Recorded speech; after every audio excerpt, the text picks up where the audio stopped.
السلام علیکم دوستو، بھلے ہی آج پرفتن دور میں اسلام کی غلط تصویر پیش کی جا رہی ہو، مگر جب جب ظلم ہوا ہے تو اسلام نے ان ظالموں کو اپنی قوت سے کچلنے میں کوئی کسر باقی نہیں رکھی ہے۔ آج ہم بات کرنے والے ہیں ایک ایسے دلیر نوجوان کی جس نے محض 24 سال کی عمر میں اس دنیا کو الوداع کہہ دیا تھا،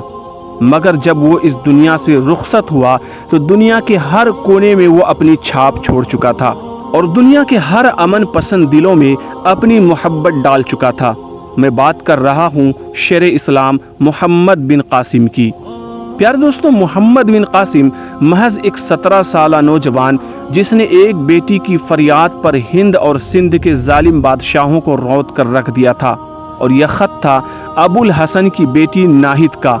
جسے ناہید نے سندھ سے ایک سفید رومال پر اپنی خون سے حجاج بن یوسف کے لیے لکھا تھا، اور قاصد سے کہا تھا کہ اگر حجاج بن یوسف کا خون جم گیا ہو تو میرا یہ خط پیش کر دینا، ورنہ اس کی ضرورت نہیں پڑے گی۔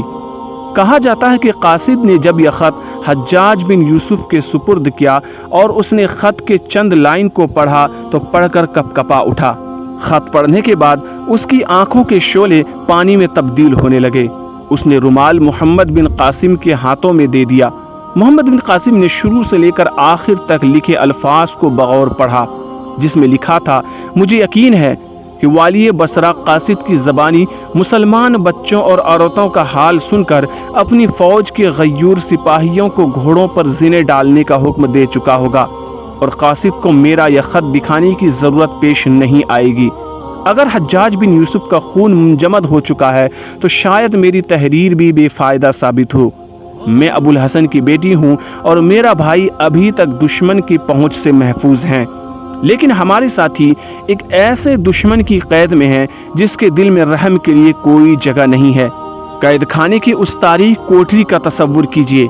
جس کے اندر قیدیوں کے کان مجاہدین اسلام کے گھوڑوں کی ٹاپوں کی آواز سننے کے لیے بے قرار ہیں۔ یہ ایک معجزہ تھا کہ میں اور میرا بھائی دشمن کی قید سے بچ گئے تھے، لیکن ہماری تلاش جاری ہے اور ممکن ہے ہمیں بھی کسی تاریک کوٹری میں پھینک دیا جائے۔ ممکن ہے کہ اس سے پہلے ہی میرا زخم مجھے موت کی نیند سلا دے اور میں عبرتناک انجام سے بچ جاؤں، لیکن مرتے وقت مجھے اس بات کا افسوس ہوگا کہ وہ ہوا رفتار سے بات کرتے ہوئے گھوڑے جن کے سوار ترکستان اور افریقہ کے دروازے کھٹکھٹا رہے ہیں اپنی قوم کی یتیم اور بے بس بچوں کی مدد کو نہ پہنچ سکے۔ کیا یہ ممکن ہے کہ وہ تلوار جو روم اور ایران کے مفدور تاجداروں کے سر پر بجلی بن کر کندی تھی، سندھ کے مغرور راجاؤں کے سامنے کنت ثابت ہوں گی؟ میں موت سے قطعی نہیں ڈرتی ہوں، لیکن اے حجاج، اگر تم زندہ ہو تو اپنی غیور قوم کے یتیموں اور بیواؤں کی مدد کو پہنچو۔ خط کے آخری حصے میں لکھا تھا: ناہید ایک غیور قوم کی بے بس بیٹی۔ پیارے دوستو، اس خط کو پڑھنے کے بعد 17 سال کی عمر کے محمد بن قاسم کی سپہ سالاری میں مجاہدین اسلام نے ہند و سندھ کو روت کر رکھ ڈالا تھا، اور قوم کے بچوں اور عورتوں کے ساتھ ساتھ سالوں سے ظالم حکمرانوں کے ہاتھوں پستی سندھ و ہند کی عوام کو نجات دلائی تھی،